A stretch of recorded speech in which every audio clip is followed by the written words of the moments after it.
Damang-dama na rin ang Pasko sa Laguna, kung saan napuno ng makukulay na ilaw at pagtatanghal ang UP Los Baños. Bukas din yan para sa publiko. At nakatutok doon live si Jonathan Anda. Jonathan? Mel, tapos na yung programa rito pero marami pa rin yung mga estudyante dito sa UPLB kahit umumbon na kanina. Ito po yung Christmas tree na pinailawan nila kanina.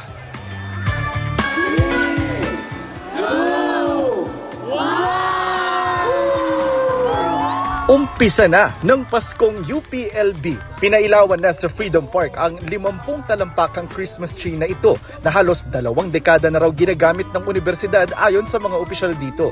May pa-concert din. Bida ang mga estudyanteng performer, kabilang ang UPLB Choral. Di lang mga estudyante, faculty at staff ng UPLB ang nag-enjoy dahil bukas ang campus pati sa publiko. Anong Christmas wish nyo? Sana po magka-jowa na ako. Sana mas maging mataas ang grades namin this sem. Kasama ka bang manood? Siya po. Pero kung sinamantala ng ilan ng Christmas tree lighting para mag-date, ang single na si Angel wala raw ganang manood ng Christmas tree lighting. Wala po kasing nag-aaya. Wala ring walang kakadin. 10,000 Christmas lights ang nagbibigay ngayon ng Pasko feel sa buong campus.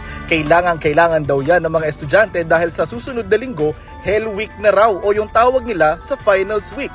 Kahit na ngarag-ngarag kami sa mga requirements, parang pag nakikita mo yung atmosphere dito, parang napipil mo pa rin yung Christmas ambience. Bukod sa Christmas tree, ramdam din ang Pasko sa kanilang bilin na inukit mula sa mga natumbang puno sa loob ng campus dahil sa bagyo.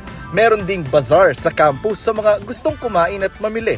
At sa gate ng universidad, babati agad si Santa Claus. Bukas ang ilaw ng Christmas tree ng UPLB tuwing gabi, alas 6 hanggang alas 10 mula ngayong araw hanggang January 6. Mel, sa mga gustong humabol, bukas po itong campus hanggang 10 p.m. pati yung kanilang bazaar. Ako, ang Christmas wish ko para sa mga taga-UPLB, sana pumasa kayo next week sa inyong finals exam. Yan muna ang latest mula rito sa Laguna. Merry Christmas na agad, Tita Mel. See you later sa Christmas party. Balik muna sa'yo. Hoy, Merry Christmas sa inyong lahat dyan, ha? Sa UPLB, maraming salamat sa'yo, Jonathan Andal.